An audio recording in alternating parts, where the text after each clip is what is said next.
Bonjour à tous, mon nom est François Letarte et bienvenue sur ma chaîne JDR Détente, une chaîne consacrée aujourd'hui sur table à écouter une vidéo liste. Ça me tentait de partager quelque chose, inspiré de quelque chose qui s'est passé dans la game d'hier, un phénomène technique, jouer la mémoire du personnage. Ok. Écoutez, comment je pourrais introduire ça?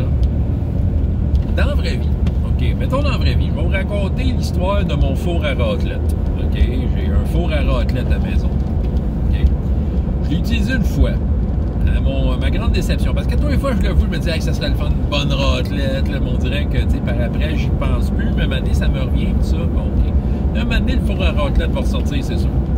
Je l'ai utilisé une fois, là, genre 12 ans, là, tu sais. Très longtemps. Mais j'ai un four à raclette. C'est un outil que je me suis acheté, mais étant donné, tu sais, pendant des années, je ne l'ai pas utilisé. Je n'ai quand même pas oublié mon four à raclette. Puis, tu sais, peut-être qu'à un moment donné, dans une occasion spéciale, je vais sortir le four à raclette, puis on va manger la raclette. Bon. Je vous parle de mon four à raclette, je parle d'un outil précis. Mes exemples que je vais faire peuvent avoir un lien à des événements, à des objets, à des personnages non-joueurs, tu sais, à des trucs qui se sont passés dans l'aventure, tu sais. Bon, OK, c'est ça. Je vais vous mettre maintenant dans le contexte de ce qui m'a inspiré hier et qui va mener à jouer la mémoire du joueur. Hier, dans RPGS, l'Arme des Dragons, il y a eu une scène assez importante où les personnages se battaient contre des bandits invisibles. C'était bien excitant tout ça, ça mettait du piquant, ils les voyaient pas, tout ça, c'est ça. Il y avait de la misère à les voir. Xivy, dans son équipement, a une pioche faite en négarite, un métal qu'il y a dans ma campagne, un métal qui, lui, annule des effets magiques. Et il y a de cela bon nombre de séances. À un moment donné, il était dans un endroit qui était comme une illusion, puis il avait sa pioche dans les mains. Puis, quand il regardait sa pioche, mettait la pioche vis-à-vis ses yeux, ça veut dire, ça lui permettait de voir que c'était une illusion. C'est la mise en scène qu'il y avait autour de lui. Puis c'est ça. Ça annulait un peu l'effet de magique, puis il voyait les choses pour ce qu'elles étaient. C'est un outil, c'est un four à raclette qu'il a dans son sac à dos. Si Xivy serait quelqu'un de vrai, moi, d'après moi, hier, il aurait pensé de sortir sa pioche à un moment donné et de dire « Hey, je vais faire mon... » Tu sais, c'est clair qu'il y a quelqu'un d'invisible. Là, ça, cette bout-là était clair. Il y avait du monde d'invisible, OK? Donc, l'invisibilité est une forme d'illusion, tu sais. Fait que là, tu sais, je vais peut-être pouvoir prendre ma pioche puis la regarder. Ou non. Mais tu sais, si je transpose ça à mon histoire de four à raclette, tu sais, c'est dans son équipement, il l'a dans le dos tout le temps, il l'a utilisé pour faire toutes sortes de choses, mais ça a déjà été utilisé pour ça, puis c'était quand même notable. Sauf que là, Xivy n'existe pas. Xivy est un personnage imaginaire dans un jeu de rôle. Et Marc a une vie en dehors de Xivy. A une vie, puis peut-être juste pour préciser les circonstances, ben Marc aussi est impliqué dans le jeu de rôle ailleurs. Fait que, tu sais, il interprète différents personnages, tout ça. Fait que, tu sais, il est impliqué dans toutes sortes d'histoires, tu sais. Ce qui fait que c'est peut-être normal de pas toujours tout se rappeler de ce que ton personnage a fait et de toutes ses affaires. Bon. Moi, j'ai décidé qu'en tant que meneur de jeu, je jouais la mémoire du joueur. Pendant ce combat-là, je me disais, OK, ben, premièrement, j'ai pas créé ce combat-là en fonction qu'il prenne sa pioche. J'ai créé ce combat-là, je me disais, c'est le coup de mettre des ennemis invisibles. Mais là, pendant que le combat se déroulait, moi, en tant que meneur de jeu, j'ai repensé à mon four à raclette. Autrement dit, j'ai pensé à la pioche de Xivy, mais c'est pas ma pioche de meneur de jeu, c'est sa pioche à lui, tu sais. Je me disais, hey, c'est sûr qu'il pourrait utiliser ça. Je me disais ça à l'intérieur de moi-même. Fait que là, à ce moment-là, je la jouais player skill, c'est-à-dire l'habilité du joueur à résoudre un problème. Je me disais, il va peut-être y penser. Ou pas. Mais tu sais, je laissais ça aller. À un moment donné, je voyais que, tu sais, c'était vraiment ardu. Puis là, je me suis dit, ben, j'ai dit ça ou j'ai dit pas?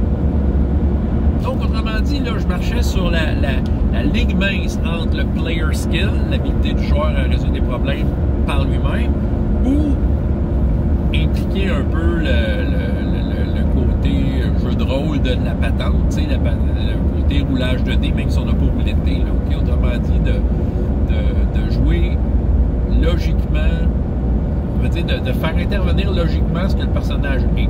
Parce que moi, je pense que si Xivie serait une personne réelle, il pourrait se souvenir de sa pioche. Fait que là, à un moment donné, je l'ai dit. Hey, en passant, tu te souviens de ta pioche? C'est ça. Fait que là, j'ai comme un peu, comment je pourrais dire, je suis comme rentré dans la tête à Xivie d'une certaine façon. Je veux dire, j'ai pris une place qui d'habitude n'est pas la place du meneur de jeu. Mais je suis sûr qu'on le fait tous à un moment donné. Comme je dis, ça peut être pour un événement, ça peut être pour un personnage non-joueur. Tu te souviens d'un tel que tu as vu, puis c'est ça. T'sais. Des fois, je trouve que c'est utile de faire ça justement pour pallier au fait que le personnage n'est pas réel, mais que dans le réel, il le saurait. Fait que j'ai parlé de sa pioche, et là, ça a un peu reviré la situation à leur avantage parce que soudainement, il y avait un outil qui les aidait dans le combat, puis que c'est ça, ça leur a permis de encore mieux résoudre leurs problèmes. Bon. Ouais, ceux qui aiment ça, le player skill, c'est sûr que c'est le genre d'affaires qu'ils vont détester faire parce qu'ils se disent c'est aux joueurs d'y penser. Mais tu sais, en même temps, ton personnage, c'est pas ta vie 24 heures sur 24, 7 jours sur 7. Là, veut dire, ton personnage, c'est quelqu'un d'autre d'imaginaire que tu interprètes une couple d'heures à la shot selon une certaine fréquence, tu sais. Puis c'est ça. Fait que tu sais, t'es pas dans son vrai cerveau en continu, tu sais. C'est pour ça que le player skill, j'aime ça moi aussi, tu sais. J'aime ça voir les joueurs pas être leur personnage, mais être des joueurs qui font des résolutions. Tu sais, je pense que ça fait partie du jeu de rôle d'une certaine façon. Mais en même temps, c'est le fun de donner peut-être le petit push pour comme dire que, tu sais, comme un peu pallier à ça. Tu sais, moi, en tant que meneur de jeu, c'est sûr que je suis très impliqué dans ma campagne et j'ai la mémoire pour toutes sortes de niaiseries. Tu sais, puis c'est ça. Puis je pense que dans cette campagne-là,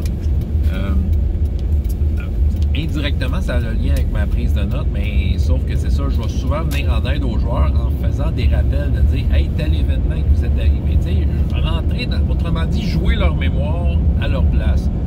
Peut-être juste mettre l'étincelle, planter la graine de « OK, il y a un élément que tu devrais savoir, je pense. » C'est sûr que c'est mon jugement de meneur de jeu. Parce que ça se peut que le Xivie, s'il surprend l'histoire de la pioche, si Xivie, s'il extrait dans la vraie vie, peut-être qu'il s'en rappellerait pas aussi. Parce que sérieusement, il y a des outils chez nous, autres que mon four à raclette, que je possède, mais dont je me souviens pas. Fait que c'est ça. C'est pour ça que c'est un peu embêtant de faire ça, mais en même temps, je me disais, tu sais, je le laisse-tu en mode player skill totalement, puis tu sais, mais en même temps, la pioche, elle existe, puis en tout cas, tu sais, c'est ça. Tu sais, autrement dit, j'ai pris les devants, puis c'est ça.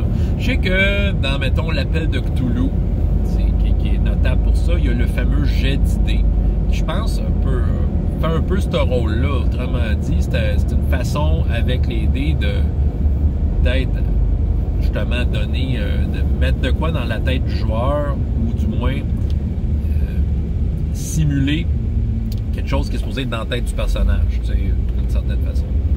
Mais je sais pas comment vous gérez ça, à quel point vous êtes tolérant à ça ou pas, mais je pense que dans les faits, je pense qu'on n'y échappe pas d'une certaine façon. Des fois, en tant que meneur de jeu, ou même les joueurs entre eux autres, là, mais je pense qu'un meneur de jeu, des fois, ça y arrive d'empiéter de cette façon-là dans le personnage pour jouer sa mémoire pour lui, t'sais.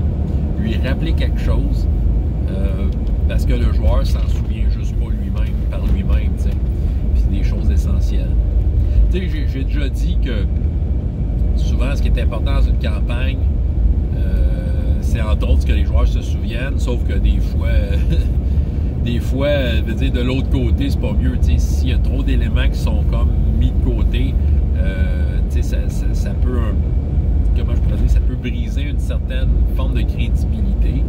Mais encore là, c'était mon jugement. C'était comme, selon mon opinion, je pense qu'à ce moment-là, Xivie était en mesure de se rappeler de cet outil-là qu'il avait en main. En tout cas, c'est ça que j'avais à vous raconter dans cette vidéoliste. Donc, commentaires, questions, laissez ça en bas, François Letotte, JDRD30. Et jusqu'à la prochaine fois, il y a autant de plaisir dans la vie.